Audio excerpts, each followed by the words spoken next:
Ya, langkah yang diambil Pemprov DKI Jakarta ini nampaknya langsung direspon oleh masyarakat.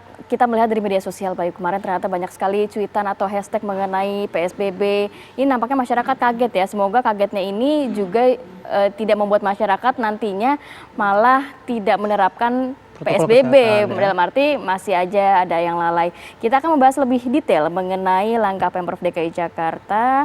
Ini sudah tersambung dengan beberapa narasumber. Sudah ada Daeng M. Fakih, Ketua Umum PBID. Assalamualaikum. Waalaikumsalam. Sehat ya, Dokter Daeng ya? Alhamdulillah, Mbak Rati. Alhamdulillah. Kemudian juga ada Tri Yunis Miko Wahyono, epidemiolog Universitas Indonesia. Selamat pagi, Dokter Miko. Selamat pagi, Mbak Rati. Sehat ya? Alhamdulillah. Dan kita juga nanti akan bergabung dengan Ahmad Riza Patria, Wakil Gubernur DKI Jakarta. Selamat pagi, sudah ada ya Bang Riza. Selamat pagi Pak Wagub. Baik, nampaknya masih dicoba. Tapi saya mau ke Dokter Miko terlebih dahulu. Dok, kalau melihat ini langkah Pemprov DKI Jakarta sudah akan memperketat dari PSBB. Sudah paling tepat berarti ya? Kalau Ya, Anda melihatnya. jadi saya sudah mengatakan itu seminggu yang lalu. Seminggu yang lalu ada puncak tertingginya adalah pada bulan April, mingguan, puncak kasus mingguannya. Kemudian itu positivity rate-nya 14%. Nah, minggu yang lalu sudah tercapai, hampir atau sudah tercapai hariannya, tapi mingguannya belum tercapai. Mingguannya itu 10-14%. Jadi saya peringatkan untuk menarik PM darurat. Jangan sampai melebihi 14%. Artinya itu sudah puncak kedua dan itu akan terlambat. Yang kedua adalah bahwa kapasitas rumah sakit sudah 80% itu minggu lalu. Jadi menurut saya memang harus ditarik rem daruratnya. Pertama, puncak kasusnya positivity rate-nya akan terlampaui. Kemudian kedua, fasilitas pelayanan kesehatan sudah 80% minggu lalu. Kemudian dan tenaga kesehatan ini belum tersedia. Tadi menurut saya menghimbau ID, kemudian ID, bidannya, perawatnya, asosiasi perawat untuk menghimpun tenaga sukarelawan kalau kemudian PSBB yang dilakukan di Jakarta kemudian gagal karena masyarakatnya abai. Jadi kalau seperti itu, maka fasilitasnya akan ditambah di Jakarta, Bogor, dan semua wilayah di Indonesia termasuk Jawa Timur harus menambah fasilitas kesehatannya atau menjadikan fasilitas olahraga, fasilitas apapun milik negara dijadikan fasilitas kesehatan. Kemudian tenaganya juga perlu ditambah. Diperlukan sukarelawan baik itu ID, IB, dan perawat. Begitu, Mbak. Oke, kita juga sudah terhubung dengan Wakil Gubernur DKI Jakarta, ada Ahmad Riza Patria. Pak Wagub. Ya, Assalamualaikum. Waalaikumsalam warahmatullahi wabarakatuh. Pagi. Pak Wagub, 14 September Jakarta sudah akan menerapkan lagi PSBB yang lebih ketat karena kondisinya kata Pak Anies lebih darurat, lebih gawat daripada sebelumnya. Akan seperti apa PSBB nanti tanggal 14, Pak Wagub? Ya, jadi kenapa Pak Gubernur menyebut lebih ketat daripada sebelumnya? Jadi memang kami kembali ke PSBB sebelumnya atau menggunakan emergency brake, menggunakan rem darurat, karena memang kondisinya semakin memprihatinkan, angka penyebarannya semakin tinggi, belum ada tanda-tanda penurunan, yang terjadi justru peningkatan, sekalipun sebetulnya angka kesembuhan, tingkat kesembuhan terus meningkat sampai 78,2%, dan angka kematian terus menurun sampai 2,7%. Namun angka penyebarannya terus meningkat, yang juga disebabkan salah satunya memang testing kami dilakukan secara masif, rata-rata per hari sudah lebih dari 7.000, apalagi kami akan terus meningkatkan bahkan sampai 10.000 per hari. Ya, namun demikian dampak yang ada diantaranya adalah jumlah tempat tidur yang tersedia yaitu sebesar 4.053 itu menurut grafik yang kami miliki sebagaimana disampaikan Pak Gubernur tadi malam adalah itu diperhitungkan sekitar tanggal 17 Desember akan terpenuhi posisi existing tempat tidur yang kita miliki saat ini. Sekalipun kami juga dalam waktu dekat ini akan menambah jumlah tempat tidur sampai dengan 4.807 pengembangannya ke depan ingin kami tingkatkan. Namun demikian, kalaupun sudah kami penuhi dalam beberapa hari ke depan, itu juga kami perkirakan akan penuh apabila penyebarannya seperti sekarang ini rata-ratanya di tanggal 6 Oktober. Begitu juga dengan ruang ICU yang kami miliki, itu kami perkirakan di tanggal 15 September, itu artinya seminggu lagi kurang lebih 528 ruang ICU kami yang kami miliki 100% akan terpenuhi. Dan kami akan meningkatkan jumlah ruang ICU hingga 636, 100%-nya diperkirakan sekalipun telah kami tambah, itu juga kami perkirakan dengan penyebaran rata-rata seperti beberapa hari atau tidak dalam seminggu ini, itu juga akan terpenuhi di tanggal 25 September. Ya. Fakta-fakta memang tadi malam sudah disampaikan ya oleh Pak Gubernur. Nah, kalau Pak Gubernur menyebutkan bahwa kondisi sekarang lebih gawat, darurat dibandingkan kondisi sebelumnya.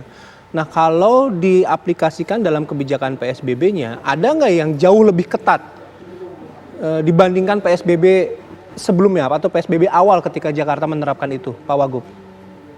Yang pertama saya ingin jawab kenapa Pak Gubernur menyebutnya lebih gawat dari PSBB sebelumnya, sekalipun sekarang kita melakukan pengetatan rem darurat atau PSBB seperti awal. Karena ketika di awal jumlah yang terpapar atau yang positif aktif kan tidak sebesar di awal ya jumlahnya.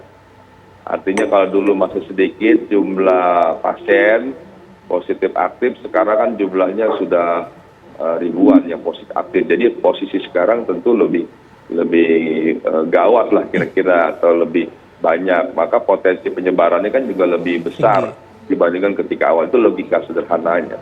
Kedua, apakah sekarang ada pengetatan yang lebih dari yang sebelumnya? Sesungguhnya pengetatannya tidak lebih ketat ya dari yang sebelumnya, artinya dari 6 bulan yang lalu ya. Sekalipun dulu Pak Gubernur, Pak Anies di bulan Maret sesungguhnya sudah melakukan pengetatan ya, meminta perkantoran, peribadatan dan sekolah dilakukan di rumah. Sekalipun waktu itu belum ada PSBB karena baru disusun peraturan pemerintah dan lain sebagainya. Dan kita baru memulai PSBB ketika itu, kalau saya tidak salah itu di bulan April di tanggal 10 ya, hari pertama kita melakukan PSBB. Kalau implementasi di lapangannya sendiri Pak, berarti nanti sudah tanggal 14 semuanya benar-benar harus menerapkan, tidak ada lagi sosialisasi ataupun sanksinya juga akan ditegakkan begitu pada tanggal 14 Pak? Ya, kami rencanakan begitu. Kemarin malam Pak Gubernur sudah mengumumkan, siang sore Pak Gubernur memimpin rapat ya PSBB bersama Forkopimda, Forum Komunikasi Pimpinan Daerah dan jajaran instansi terkait. Kebetulan saya juga mewakili Pak Gubernur hadir di sidang paripurna, ada kegiatan berbeda. Kemudian saya bergabung di akhir dan kemudian diputuskan untuk kita melaksanakan atau menggunakan emergency break kembali ke PSBB sebelumnya. Dan ada beberapa perubahan, diantaranya seperti rumah ibadah tetap diperkenankan dibuka atau melaksanakan peribadatan. Namun demikian bagi rumah ibadah yang raya kami menyebutnya atau yang berada di tengah-tengah di perkotaan atau di pinggir jalan yang memang dihadiri dari banyak orang itu dari berbagai daerah itu kami minta ditutup. yang diperbolehkan adalah seperti rumah ibadah atau masjid-masjid di perkampungan, di komplek, di komunitas kecil, internal yang dihadiri oleh warga sekitar, itu yang kami perbolehkan. Oke, baik. Saya mau ke Dokter Daeng terlebih dahulu sebelum kita lanjut lagi dengan Pak Wagub. Dokter, kalau Pak Anies tadi semalam kan menyebutkan bahwa dokter tenaga medis adalah menjadi benteng terakhir ya dari kondisi ini. Nah, melihat dengan apa yang terjadi saat ini, dari ini melihat nggak memerlukan treatment khusus bagi para dokter, bagi para tenaga medis dengan kasus yang semakin meningkat ini, Dokter Daeng? Ya, jadi begini, tadi disampaikan oleh Pak Wagub ya, bahwa angka kesembuhan itu bagus ya, sekarang meningkat sampai di atas 70 berapa persen itu tadi. Kemudian angka kematian menurun, artinya di dalam pelayanan ini membaik. Ya. Yang problem ini kan tingkat penularan yang tinggi dalam waktu yang waktu yang sangat singkat ya, sehingga memang yang dikhawatirkan adalah kapasitas pelayanannya sebenarnya. Karena kapasitas pelayanannya, maka memang yang dilakukan dua hal, sumber penularannya itu direm betul ya, direm karena tinggi penularannya cepat. Pak Gubernur sudah mengeluarkan sinyal untuk PSBB. Kemudian yang kedua, mau tidak mau memang kapasitas itu ditambah, rumah sakitnya ruangannya ditambah ya. Kalau sudah penuh berarti mencari rumah sakit lain ya. Kemudian alatnya ditambah, termasuk tenaganya juga dipersiapkan. Insya Allah selama ini Ikatan Dokter Indonesia dan petugas kesehatan yang lain, tenaga kesehatan yang lain itu membantu relawan medis. Ini kalau diperlukan, kita akan juga siap-siap lebih banyak memberikan bantuan relawan medis. Yang penting sekarang dengan seperti ini, penularan itu dicegah ya, dengan tindakan-tindakan pencegahan. Opsi yang salah satunya yang disampaikan Gubernur itu diberlakukan lagi PSBB. Tapi jangan lupa, karena ini tanggal 15 tadi menurut keterangan Pak Wagub, pelayanan kesehatan itu bisa sudah terlampaui, sehingga sudah saatnya sekarang mempersiapkan, menggandeng semua pihak untuk menambah kapasitas pelayanan, termasuk jumlah tenaganya yang dibutuhkan. Kalau itu kita persiapkan, saya berkeyakinan insya Allah pelayanan berlangsung dengan baik, kesembuhan juga masih bagus, dan kawan-kawan yang misalnya membutuhkan perawatan itu dirawat dengan baik, dan angka kematian bisa tetap ditekan, tetap rendah di angka 2,sekian%, kalau bisa ditekan lebih rendah lagi. Oke, Dokter Daeng, kalau saya tidak salah nanti juga mohon dikoreksi ya. Semalam Gubernur Jakarta kan Anies Baswedan menyebutkan layanan kapasitas kesehatan ini akan ditingkatkan sekitar 20%. Apakah ini menjadi angka yang ideal, sudah cukup untuk setidaknya menjalani beberapa hari ke depan sebelum PSBB? Kondisinya akan seperti apa, Dokter Daeng? Ya, begini, cukup tidak cukupnya itu sebenarnya melalui pemetaan. Saya yakin Dinas Kesehatan Provinsi dengan semua stakeholder itu sudah menghitung, memetakan pertambahan di Jakarta itu kan tadi di angka positif rate-nya 13% ya.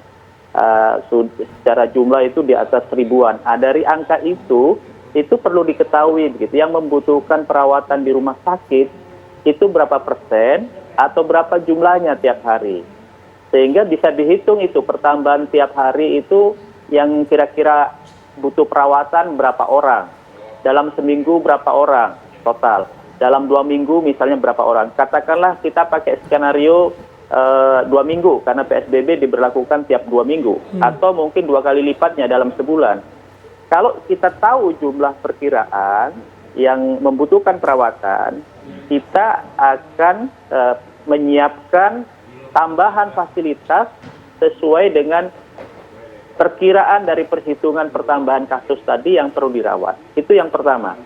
Yang kedua, saya sangat menyambut baik itu usulan DKI yang mengatakan bahwa ada tempat untuk melakukan isolasi mandiri yang dikelompokkan dalam suatu tempat. Itu saya pikir ini menarik sekali. Kenapa?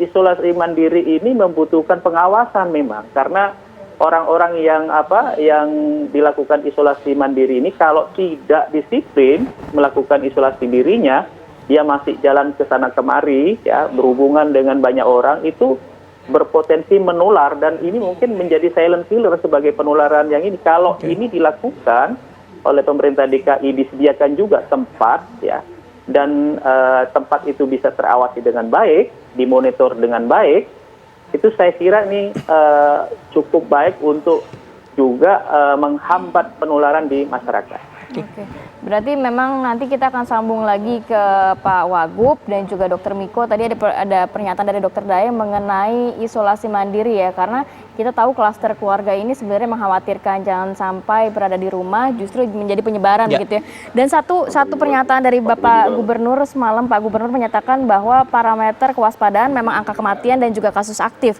Tapi di sisi lain angka pemakaman yang menggunakan protap COVID juga meningkat. Nanti dari pernyataan Pak Gubernur boleh dijelaskan lebih detail begitu ya Pak Wagub, tapi kita harus jeda dulu sejenak, tetap bersama kami di Apa Kabar Indonesia Pagi.